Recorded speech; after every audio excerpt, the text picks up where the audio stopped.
Om Swastiastu. Assalamualaikum warahmatullahi wabarakatuh. Shalom, nama budaya, dan salam sejahtera untuk kita semua. Selamat pagi, siang, sore, malam, Bapak dosen dan juga teman-teman semuanya yang telah menonton video ini.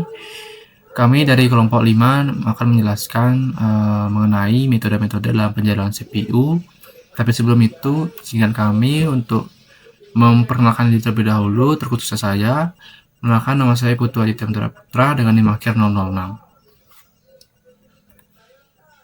Baik, selanjutnya sini saya akan memaparkan mengenai metode penjaringan CPU, terkhusus kepada latar belakang dari adanya metode penjaringan CPU. Nah, pertama-tama saya akan menjelaskan mengenai penjadwalan CPU sendiri, di mana penjadwalan CPU ini merupakan mekanisme yang sangat krusial dalam suatu sistem operasi, yang dimana bertujuan untuk meningkatkan atau mengoptimalkan kinerja dari suatu perangkat. Tanpa adanya penjadwalan CPU ini, maka CPU sendiri akan bekerja secara ekstra dan akan menurunkan performanya secara perlahan. Nah, seperti yang sudah kita ketahui dalam pertemuan sebelumnya, dalam penjadwalan CPU ini dibagi menjadi beberapa metode. Yang pertama itu ada metode first come first serve atau FCFS, kemudian ada shortest job first atau SJF, lalu ada priority scheduling, dan yang terakhir ada round robin. Nah, dari keempat metode tersebut, seiring meningkatnya kompleksitas komputasi, metode seperti first come first serve ini atau FCFS mulai menunjukkan kelemahan nyata, terutama melalui fenomena convey effect, di mana fenomena tersebut terjadi apabila proses yang memiliki waktu eksekusi yang sangat lama itu datang terlebih dahulu atau datang awal, sehingga proses-proses kecil yang datang belakangan itu tidak bisa diproses. Itu seperti namanya, yaitu first come first serve, di mana harus mengerjakan proses yang datang terlebih dahulu baru bisa mengerjakan proses yang datang berikutnya.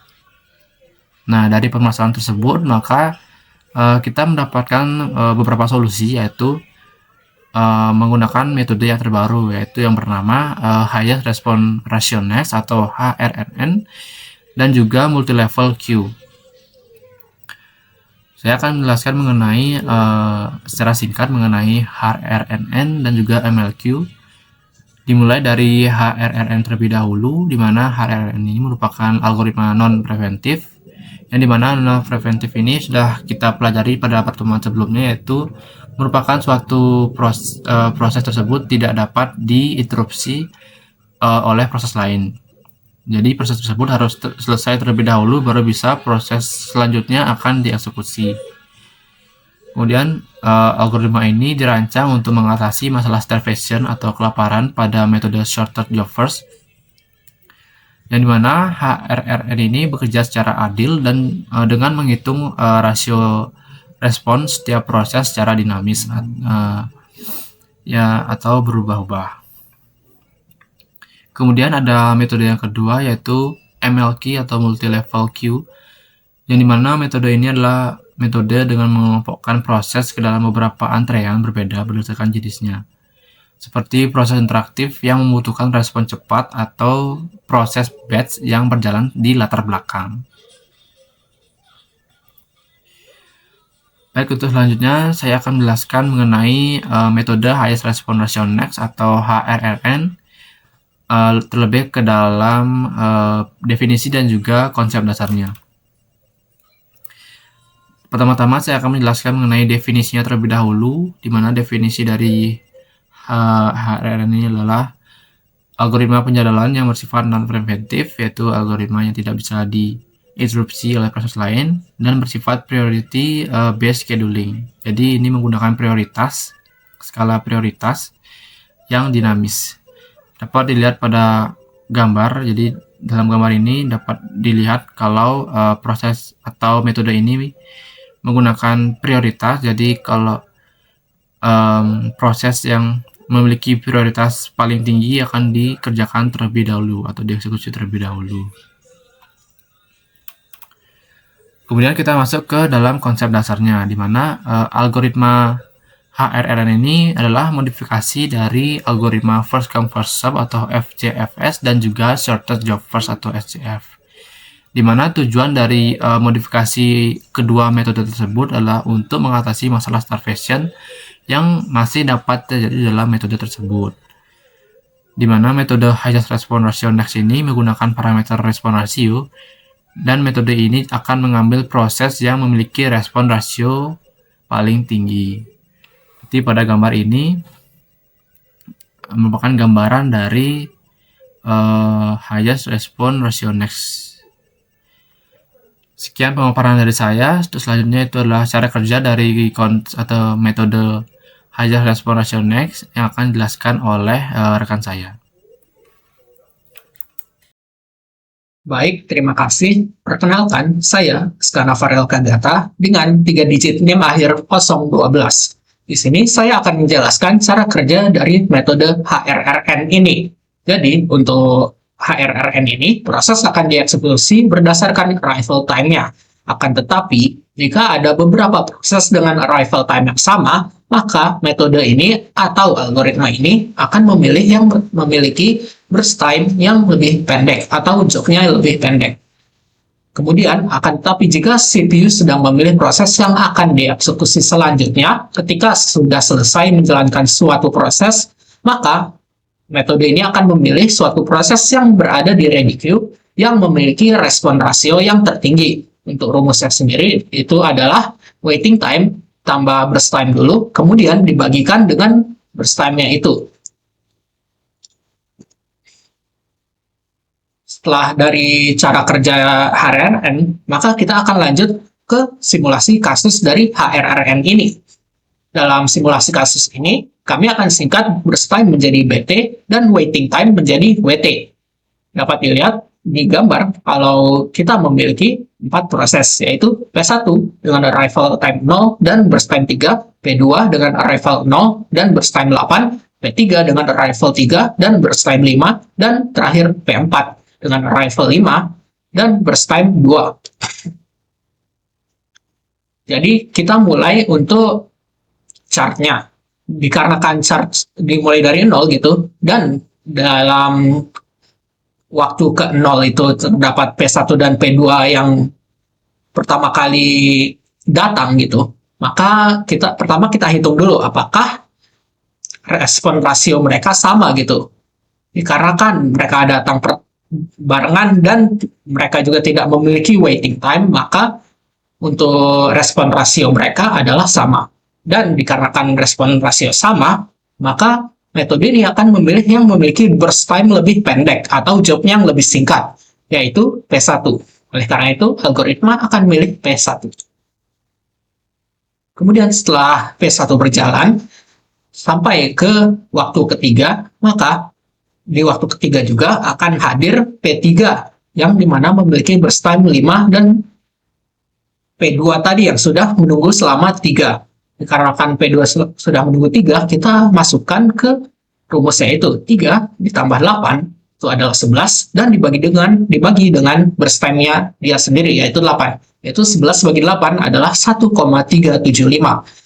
Dan untuk P3 itu adalah dia belum menunggu, maka waiting time-nya 0 ditambah dengan burst time-nya yaitu 5. Jadi 5 bagi 5 adalah 1. Dikarenakan P2 itu memiliki respon rasio yang lebih tinggi, maka algoritma akan memilih P2. Kemudian setelah berjalan selama 2, datang P4 di waktu kelima. Akan tetapi, dikarenakan HRRN ini bersifat non-preemptif, maka proses tidak dapat di-interrupt. Oleh karena itu, P2 harus berjalan sampai selesai.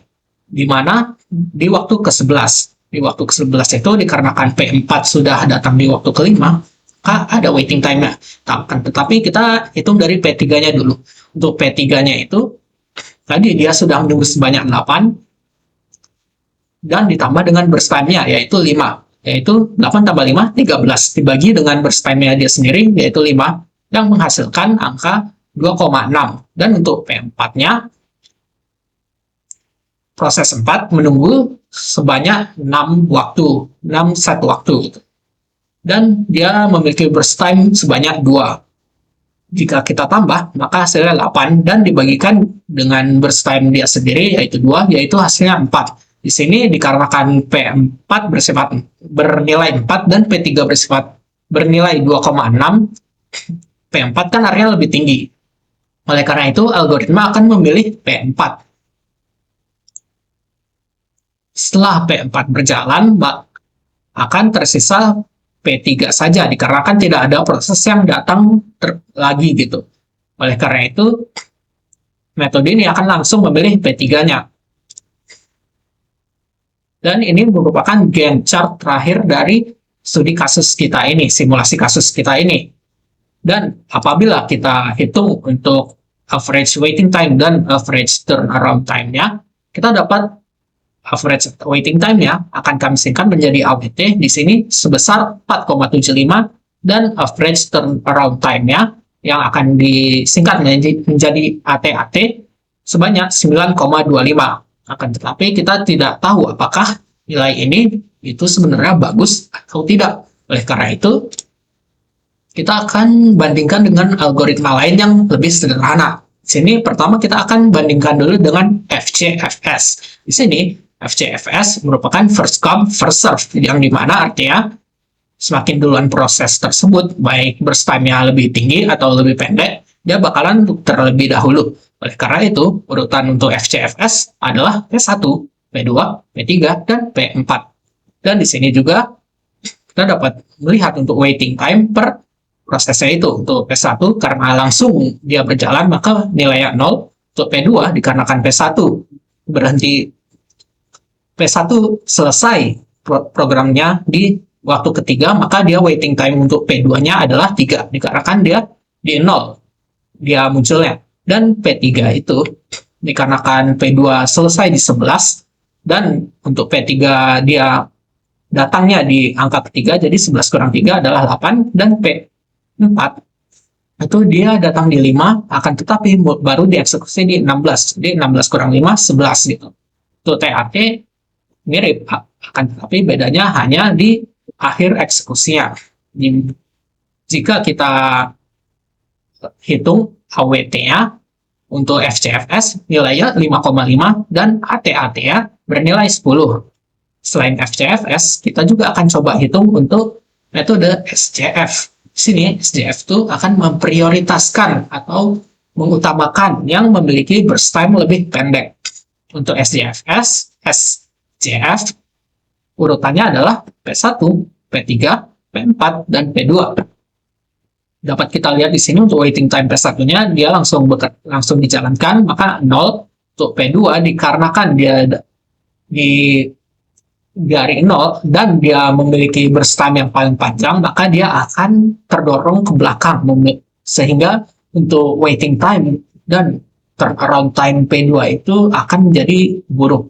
Dan P3 itu dikarenakan dia datang di waktu ketiga dan langsung dieksekusi di ketiga, dia makanya 0. Dan untuk P4 dia datang di 5 dan baru bisa dieksekusi di waktu ke-8, maka 8 kurang 5 adalah 3. Jika kita hitung average waiting time AWT dan ATAT-nya itu, untuk AWT-nya dia sebesar 3,25 dan ATAT-nya sebesar 7,75. Nah, mungkin kita agar lebih gampang, kita langsung aja kasih hasil dari tabel average waiting time dan average turnaround time dari algoritma atau proses atau metode yang kita gunakan tadi. Untuk FCFS ada di baris kedua, untuk SJF baris ketiga, dan HRRN baris keempat. Untuk baris ke-1 merupakan tabel dari nilainya tersebut yang dihitung. Dapat kita lihat di sini sebenarnya SJF itu lebih unggul dalam simulasi kasus yang kami ambil ini, yang kemudian ditempatkan oleh HRRN dan yang terakhir FCFS. Nah, di sini kenapa SJF itu bisa lebih unggul? Itu karena proses dalam simulasi kasus yang kami ambil itu sebenarnya sedikit. Akan tetapi dalam sistem nyata itu SJF itu memiliki kelemahan lah, karena proses yang memiliki burst time panjang itu yang datang di awal tuh dapat mengalami waiting time dan turnaround time yang tinggi gitu. Dan kita lihat tadi di proses 2. Di sini akan lebih diperburuk apabila suatu sistem tersebut terus menerima proses baru yang lebih pendek burst time-nya dibandingkan proses panjang yang memiliki burst time panjang yang di awal itu. Maka jika itu terus terjadi, maka akan terjadi fenomena yang namanya starvation. Dan sebaliknya pada FCFS itu proses dengan burst time pendek itu tetap aja harus menunggu gilirannya yang di belakang proses yang datang terlebih dahulu gitu. Jadi kayak waiting time dan turnaround time-nya bisa menjadi lebih tinggi jika proses di awal-awal itu memiliki burst time yang panjang.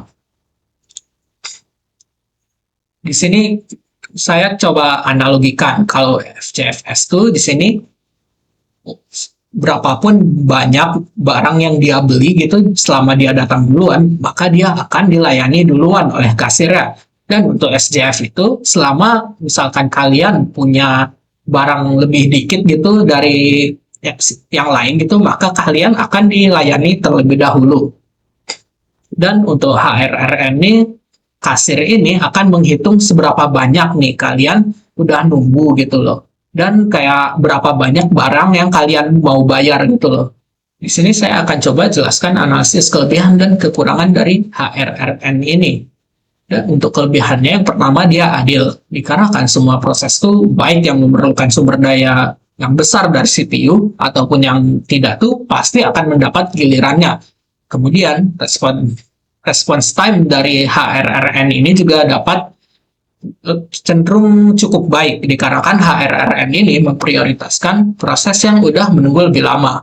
Jadi algoritma ini udah dapat menghasilkan response time yang cukup cepat gitu, yang cukup baik. Kemudian implementasi juga tergolong mudah, dikarenakan HRRN hanya menghitung respon rasio dan memilih program dengan respon rasio yang tertinggi. Algoritma ini mudah untuk dipahami dan diimplementasikan. Kemudian, untuk kekurangan dari HRRN adalah overhead-nya bertambah. Nah, dikarenakan algoritma ini menghitung respon time setiap proses, maka overhead akan bertambah jika suatu sistem itu terdapat banyak proses. Gitu. Bayangkan tadi, di dalam analogi tadi, mungkin saya akan kembali, suatu kasir akan menghitung seberapa banyak pelanggan sudah menunggu dan berapa banyak barang yang mereka akan beli gitu. Akan tetapi jika terdapat misalkan ratusan pelanggan gitu, akan tetapi hanya satu kasir, maka kasir ini akan menghitung banyak lah sehingga menimbulkan seperti overhead gitu. Dikarenakan harus menghitung dan men-track setiap proses yang ada dalam waiting list itu, dalam ready queue. Mungkin saya akan balik ke analisis kelebihan dan kekurangannya. Dan kekurangan terakhir dari HRRN adalah non-preemptive. Dikarenakan HRRN itu bersifat non-preemptive, jika suatu proses dipilih itu CPU tidak bisa digunakan oleh proses lain sampai suatu proses tersebut selesai dieksekusi. Jadi kalau misalkan terpilih proses yang panjang, proses pendek yang baru datang itu tetap aja harus menunggu gitu. Mungkin dalam contoh kami tadi, misalkan saya balik, oke, di sini.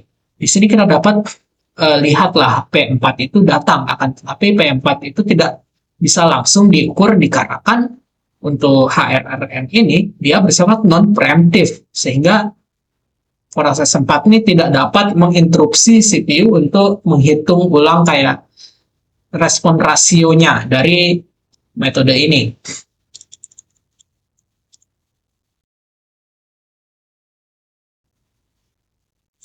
Mungkin sekian untuk penjelasan dari metode HRRN. Untuk metode multi-level queue scheduling akan saya serahkan ke teman saya berikutnya. Halo semuanya, perkenalkan nama saya Pandimadi Aditya Matriata Putra dengan NIM 25085610004. Nah, pada kesempatan kali ini saya akan menjelaskan tentang metode multi-level queue scheduling atau yang sering disebut dengan MQS. Nah, apa sih itu multi-queue scheduling atau MLQ? MLQ adalah metode penjadwalan CPU yang membagi proses ke dalam beberapa antrian. berdasarkan karakteristik tertentu seperti jenis proses, prioritas, dan kebutuhan sumber daya. Nah, setiap antrian memiliki kriteria nih, yaitu yang pertama tuh tingkat prioritas yang berbeda, kemudian algoritma penjadwalan yang dapat berbeda, misalnya seperti FGFS dan round robin. Nah, konsep dasarnya itu, yang pertama, proses dibagi ke dalam beberapa antrian, seperti sistem, interaktif, bits, dan lain-lain. Nah, selanjutnya, yaitu setiap antrian memiliki prioritas yang berbeda. Selanjutnya, CPU mengakses dari antrian prioritas tertinggi terlebih dahulu, dan setiap antrian dapat menggunakan algoritma yang berbeda. Nah, proses-proses dapat berpindah antar antrian atau bersifat statis.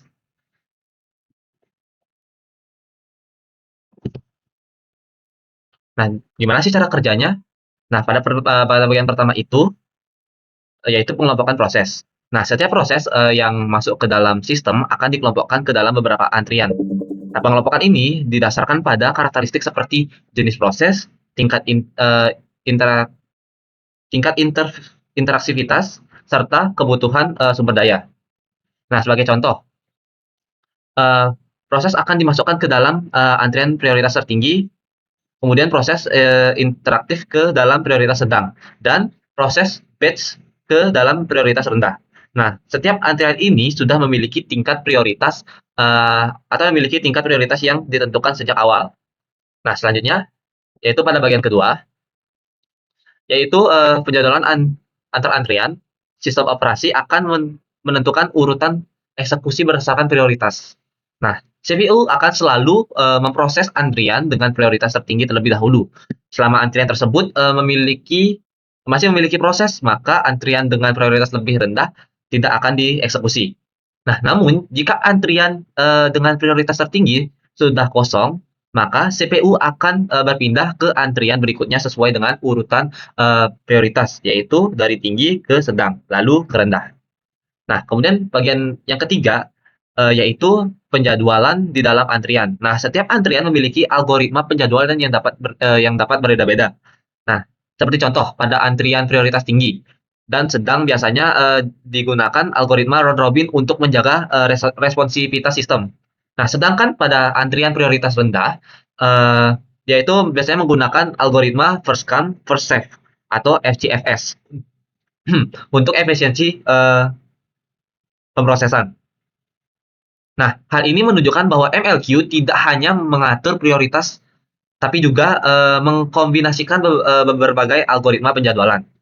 Nah, selain itu terdapat juga konsep tambahan, yaitu time slicing atau pembagian waktu, meskipun sifatnya optimal. Nah, dalam beberapa implementasi, setiap antrian dapat diberikan jatah waktu tertentu untuk menggunakan CPU secara bergantian. Namun, metode yang paling umum digunakan itu yaitu tetaplah sistem prioritas tetap atau fixed priority scheduling. Nah, sebagai kesimpulan, cara kerja multi-queue scheduling ini dimulai dari pengelompokan proses, kemudian dilanjutkan dengan penjadwalan antar antrian, kemudian diakhiri dengan penjadwalan di dalam masing-masing antrian menggunakan algoritma tertentu. Nah, metode ini efektif dalam memberikan prioritas kepada proses penting. Namun, memiliki kelemahan, yaitu proses dalam prioritas terendah berpotensi mengalami penundaan jika antrian prioritas tidak terus terisi.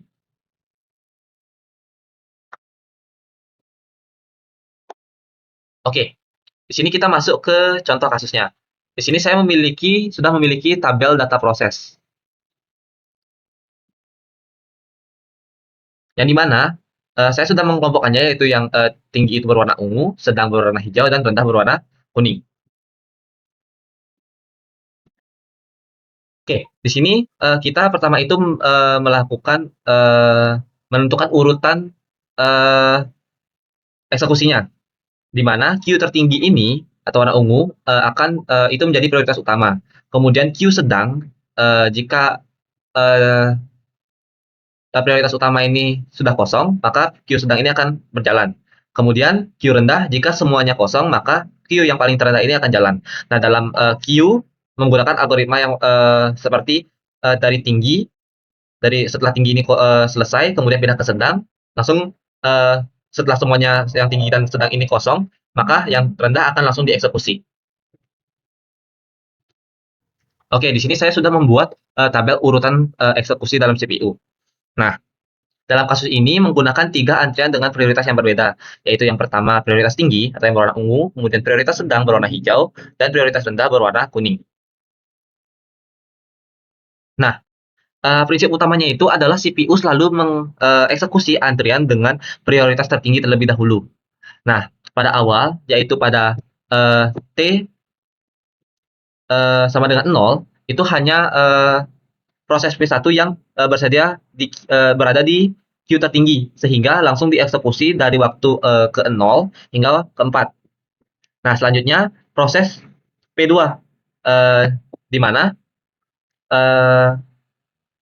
sudah datang sejak T sama dengan 1, kemudian akan dieksekusi setelah P1 selesai, yaitu dari waktu 4 hingga 7. Nah, setelah queue tertinggi kosong, maka CPU akan berpindah ke dalam queue sedang. Nah, di sini digunakan algoritma round robin dengan kuantum 2. Nah, proses P3 ini terdapat jatuh pertama dari waktu ke 7 sampai dengan 9. Kemudian dilanjutkan dengan F4 dari waktu ke 9 sampai dengan waktu ke 11. Nah, namun karena menggunakan round robin, proses akan bergantian sampai selesai. Nah, P3 terdapat giliran lagi pada dari 11 sampai dengan 13. Lalu dilanjutkan dengan P4 dari 13 sampai dengan 14. Dan terakhir P3 akan dimulai dari 14 sampai dengan 16 hingga selesai. Nah, setelah queue sedang kosong, CPU langsung berpindah ke queue rendah. Nah, yaitu proses P5 yang langsung kemudian dieksekusi dari waktu ke 16 hingga 22 menggunakan algoritma FGFS.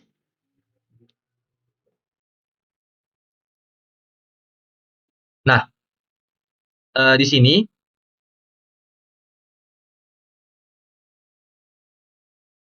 saya sudah membuat gancar di mana urutan eksekusinya tersebut dapat divisualisasikan dalam bentuk gancar seperti ini. Nah, pada bagian ini ditampilkan gancar dengan menunjukkan urutan eksekusi proses berdasarkan multi-level queue scheduling. Gancar ini mempresentasikan bagaimana CPU mengeksekusi setiap proses dari waktu ke waktu, dimulai dari waktu 0 hingga selesai. Nah, pada awal waktu, yaitu T sama dengan 0,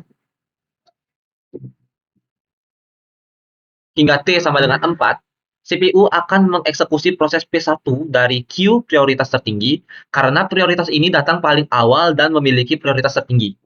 Nah, selanjutnya, pada T sama dengan 4 hingga T sama dengan 7, CPU melanjutkan eksekusi ke proses P2 yang juga berada di queue prioritas tertinggi dan telah menunggu sejak waktu T sama dengan 1. Nah, setelah semua proses pada queue tertinggi selesai, CPU berpindah ke queue dengan intensitas sedang. Nah, pada T sama dengan 7 hingga T sama dengan 8, T sama dengan 9, proses P3 mulai dieksekusi menggunakan algoritma round robin dengan kuantum 2. Nah, kemudian pada saat T-nya itu sama dengan 9 hingga T sama dengan 11, giliran proses F4 dieksekusi. Karena menggunakan round robin, proses tidak langsung selesai, melainkan bergantian. Nah, proses F3 kembali dilancarkan pada T sama dengan 11 hingga T sama dengan 13. Nah, kemudian hingga T sama dengan 14. Dan terakhir F3 pada T sama dengan 16 hingga selesai. Nah, setelah queue yang sedang kosong, maka CPU berpindah langsung ke queue dengan intensitas rendah, yaitu P5. Nah, pada T sama dengan 16 hingga T sama dengan 22, proses P5 dieksekusi menggunakan algoritma FCFS hingga selesai. Dengan demikian, urutan eksekusi proses dalam Gantt chart adalah P1, P2, P3, P4, P3, P4, P3, dan terakhir yaitu P5.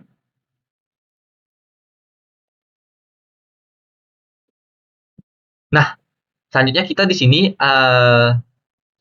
akan menerapkan rumus perhitungan, yaitu matriks kinerja dihitung menggunakan beberapa rumus berikut, yaitu completion time atau CT dengan rumus waktu proses selesai, diambil langsung dari Gantt chart. Kemudian turnaround time atau TAT itu didapatkan dengan rumus CT dikurang dengan AT. Kemudian waiting time atau WT didapat dengan TAT dikurang dengan burst time. Kemudian rata-rata TAT yaitu average TAT sama dengan jumlah TAT dibagi dengan jumlah data. Begitu juga dengan rata-rata dari waiting time-nya. Oke, kita pertama mulai dari completion time-nya. Di sini saya sudah membuat hasil perhitungan menggunakan tabel. Nah, pertama kita bahas tentang completion time-nya. Completion time-nya itu adalah waktu saat proses selesai dieksekusi. Nah, nilainya itu langsung diambil dari Gantt chart sebelumnya, yaitu ini. Oke, kita next dulu.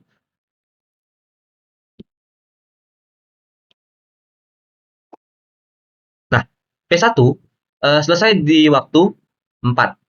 Kemudian P2 selesai di waktu 7. P3 selesai di waktu 16. P4 selesai di waktu 14. Kemudian P5 atau yang terakhir selesai di waktu 22. Nah, selanjutnya kita akan menghitung turnaround time atau TAT. TAT-nya ini. Nah, turnaround time dihitung dengan rumus TAT sama dengan CT dikurang dengan arrival time. Sehingga P1 itu TAT-nya adalah 4, kemudian P2 itu TAT-nya adalah 6, kemudian P3 TAT-nya adalah 14, kemudian P4 TAT-nya adalah 11, kemudian dan yang terakhir itu P5 adalah TAT-nya yaitu 18. Nah, selanjutnya kita menghitung waiting time-nya. Nah, waiting time ini dihitung dengan rumus waiting time sama dengan turnaround time dikurang dengan burst time. Nah, maka diperoleh hasil yaitu P1 waiting time-nya itu adalah 0, kemudian P2 waiting time-nya adalah 3, kemudian P3 waiting time-nya adalah 9, kemudian P4 waiting time-nya adalah 9 juga, dan yang terakhir yaitu P5 waiting time-nya itu adalah 12. Nah, selanjutnya kita menghitung rata-rata dari TAT dulu nih. Nah, dengan cara semua hasil dari TAT dari ke-5P ini dikurangkan dibagi dengan 5. Jadi ini dijumlahkan kemudian dibagi dengan 5 karena data kita itu adalah data kita itu ada 5. Jadi mendapatkan hasil 106. Begitu juga dengan waiting time-nya, yaitu kita jumlahkan dulu jumlah waiting time dari P1 sampai dengan P5, kemudian dibagi dengan 5 karena data kita ada jumlahnya itu ada 5, yaitu mendapatkan hasil 66. Nah, dari hasil ini terlihat bahwa proses dengan prioritas tertinggi memiliki waktu tunggu yang lebih kecil, bahkan 0. Sedangkan proses dengan prioritas rendah memiliki waktu tunggu paling besar karena harus menunggu semua prioritas dari antrean di atasnya selesai terlebih dahulu. Kemudian hal ini menunjukkan bahwa multi-level queue scheduling efektif dalam menangani prioritas namun memiliki kelemahan berupa potensi yaitu starvation. Oke, ilustrasi dari multi-queue scheduling ini yaitu seperti analoginya itu seperti nasabah yang sedang mengantri di bank. Nah, nasabah ini memiliki prioritas atau kepentingan yang berbeda, di mana ada prioritas tinggi, sedang, kemudian prioritas yang rendah. Nah, di mana teller akan mengelompokkan dirinya berdasarkan jenis dari prioritas dari nasabahnya ini. Seperti itu. Nah, selanjutnya kita akan menganalisis kelebihan dan kekurangan dari multi-level queue scheduling. Nah, dari sisi kelemahan, metode ini mampu mengelompokkan proses berdasarkan karakteristik tertentu, sehingga pengelolaan proses menjadi lebih terstruktur dan terorganisir. Nah, selain itu, setiap antrian memiliki prioritas yang berbeda, sehingga proses yang lebih penting dapat dieksekusi lebih cepat dibandingkan dengan proses lainnya. Nah, metode ini juga memungkinkan pengguna algoritma penjadwalan yang berbeda pada setiap antrian, sehingga sistem dapat menyesuaikan kebutuhan masing-masing jenis proses dan meningkatkan efisiensi. Nah, namun di sisi lain, multi-level queue scheduling ini juga memiliki beberapa kekurangan. Salah satunya adalah kemungkinan terjadi starvation, yaitu kondisi di mana proses dengan prioritas rendah harus menunggu dalam waktu yang lama karena proses dengan prioritas lebih tinggi harus diproses. Nah, selain itu, metode ini bersifat statis karena proses tidak dapat berpindah antar antrian, sehingga kurang fleksibel dalam menghadapi perubahan kondisi proses. Penentuan prioritas dan konfigurasi antrian yang kurang tepat juga dapat berdampak pada penurunan kinerja dari sistem secara keseluruhan. Baik, demikian penjelasan dari saya tentang multi-level queue scheduling. Selanjutnya akan dijelaskan oleh teman saya. Terima kasih. Perkenalkan, nama saya Niluh Putri Aswani Wahni dengan 3 digit NIM terakhir 021. Nah, pada bagian ini saya akan menjelaskan materi mengenai file share scheduling, di mana file share scheduling merupakan algoritma penjadwalan sistem operasi yang pertama kali dirancang oleh Judy Kay dan Piers Lauder di Universitas Sydney pada tahun 1980-an. Nah, algoritma ini terlahir sebagai solusi atas keterbatasan dari penjadwalan round robin konvensional. Dalam round robin, kuanta waktu atau potongan waktu prosesor dialokasikan secara melingkar tanpa mempertimbangkan kepemilikan proses. Nah, akibatnya, pengguna yang menjalankan lebih banyak proses akan mendapatkan jatah CPU yang lebih besar secara tidak adil. Nah, file share scheduling secara dinamis mendistribusikan kuanta waktu secara merata kepada penggunanya. Fokus utamanya bukan lagi sekedar keadilan antar proses individu, melainkan keadilan bagi setiap pengguna atau kelompok pengguna. Dengan metode ini, sistem dapat memastikan bahwa total penggunaan CPU tetap konsisten bagi setiap entitas terlepas dari dinamika jumlah proses yang mereka jalankan. Selanjutnya, ada pun cara kerjanya, di mana algoritma ini bekerja dengan cara membagi sumber daya CPU ke dalam lapisan-lapisan logis. Kekhasan dari file share scheduling ialah di mana kemampuannya untuk mendistribusikan waktu prosesor secara merata kepada penggunanya. Sebagai contoh, jika terdapat 5 pengguna yang masing-masing menjalankan satu buah proses penjadwalan, maka penjadwalan akan membagi periode CPU sedemikian rupa sehingga semua pengguna mendapatkan bagian siklus CPU yang sama, yaitu 20%. Di mana 20% ini didapatkan dari membagi 100% dibagi 5 pengguna. Nah, kemudian meskipun satu pengguna beralih ke tahap kedua, sementara yang lainnya masih di tahap pertama, algoritma tetap akan memastikan pengguna tersebut hanya diberi atribusi 10% untuk proses kedua, sehingga total jatah penggunaannya tetap konsisten di angka 20%. Nah, lebih lanjut lagi, penjadwalan secara logis tetap mampu membagi jumlah yang sama meskipun ditambahkan lapisan partisi atau kelompok. Nah, jika terdapat 3 kelompok dengan jumlah orang yang berbeda di setiap kelompok, maka algoritma akan tetap membagi waktu yang sama untuk kelompok-kelompok tersebut, atau 33,33% per grup. Nah, jatah 33,33% ini kemudian akan dibagi rata lagi di masing-masing kelompok tergantung pada jumlah pengguna yang ada di dalamnya. Berikutnya ada simulasi kasus, di mana untuk memahami cara kerja secara lebih mendalam, di mana dapat ditinjau dari skenario di mana sebuah kapasitas CPU 100% dapat dibagi rata, yaitu menjadi 2, 50-50 di antara user A dan user B.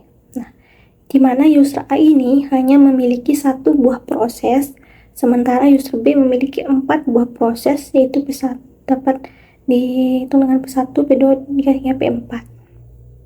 Nah, di mana dalam penjadwalan ini user A akan tetap mendapatkan jatah sebanyak 50% untuk proses tunggalnya, sementara user B harus membagi jatah 50% ini kepada 4 proses miliknya, sehingga masing-masing proses akan mendapatkan jatah sebesar 12,5%. Kemudian sistem menjaga keadilan ini menggunakan perhitungan prioritas baru atau P baru yang bersifat dinamis, di mana jika kelompok user B menggunakan CPU secara berlebihan, nilai penggunaan grupnya akan meningkat yang mengakibatkan skor prioritas mereka naik secara angka atau yang berarti prioritasnya menurun. Hal ini memaksa CPU untuk beralih kembali ke user A guna memastikan jatah sumber daya tetap sesuai dengan kesepakatan awal. Berikutnya adalah analisis kekurangan dan kelebihan dari penerapan file share scheduling, di mana file share scheduling ini memberikan dampak yang sangat signifikan, terutama dalam hal keadilan antara pengguna dan isolasi performa. Kelebihan utamanya ialah mencegah satu pengguna memonopoli CPU hanya dengan cara membuka banyak aplikasi sekaligus. Hal ini memberikan kepastian bagi administrator sistem untuk menjamin jatah sumber daya tertentu bagi departemen atau grup kritis. Nah, selain itu, metode ini sangat efektif dalam mencegah starvation karena kelompok dengan sedikit proses akan mendapatkan kenaikan prioritas secara otomatis. Namun, keadilan ini memiliki beberapa kekurangan. Salah satunya adalah overhead system, di mana CPU harus bekerja ekstra untuk menghitung statistik penggunaan setiap kelompok secara berkala. Dari sisi implementasi, algoritma ini jauh lebih kompleks dibandingkan dengan metode sederhana seperti round robin. Selain itu, pada kondisi tertentu, efisiensi bisa menjadi rendah jika jatah pengguna dibatasi secara kaku, sementara pengguna lain sedang tidak aktif, sehingga bagian sumber daya CPU berisiko tidak terpakai secara maksimal. Demikian dari semua rangkaian materi yang telah kami sampaikan. Sebagai kesimpulan, kami menegaskan kembali bahwa aspek fundamental dalam sistem operasi adalah penjadwalan CPU. Pengelolaan yang tepat disinilah yang menjadi kunci utama untuk menjaga keseimbangan antara efisiensi teknis dan keadilan kinerja bagi pengguna. Dari hasil pengkajian kami terhadap 3 pendekatan utama, kita dapat melihat keunggulan spesifik dari masing-masing metode tersebut, di mana HRRN terbukti unggul pada sistem yang mengutamakan keadilan individu serta mampu mencegah starvation. Kemudian MLK memberikan strukturisasi antrian yang sangat baik berdasarkan karakteristik proses. Sementara file share scheduling menawarkan ekuitas distribusi sumber daya yang efisien di level pengguna atau user base.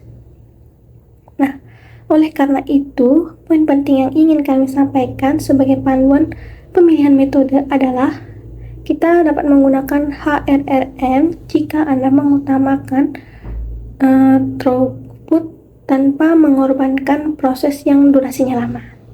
Pilih MLK jika untuk sistem yang klarifikasinya atau klarifikasi prosesnya sudah jelas, seperti memisahkan antara proses sistem dan interaktif. Sementara gunakan file share sebagai elemen krusial pada sistem multi-user guna menjamin ekuitas antar pengguna. Nah, sebagai konklusi akhirnya, perancangan sistem operasi yang tidak hanya cepat tetapi juga stabil dan adil harus didasarkan pada pemahaman mendalam terhadap trade-off atau kompromi dari masing-masing model tersebut. Nah, demikian pemaparan hasil laporan kami mengenai analisis metode penjadwalan CPU. Nah, kami berharap dari materi yang kami sampaikan dapat memberikan wawasan baru mengenai metode penjadwalan CPU. Nah, kami menyadari bahwa laporan ini masih memiliki banyak sekali keterbatasan. Oleh karena itu, kami sangat terbuka untuk menerima kritik dan saran guna untuk penyempurnaan laporan kami berikutnya. Akhir kata, saya ucapkan terima kasih banyak atas waktu dan perhatian audiens sekalian yang telah menyaksikan video ini dari awal hingga akhir.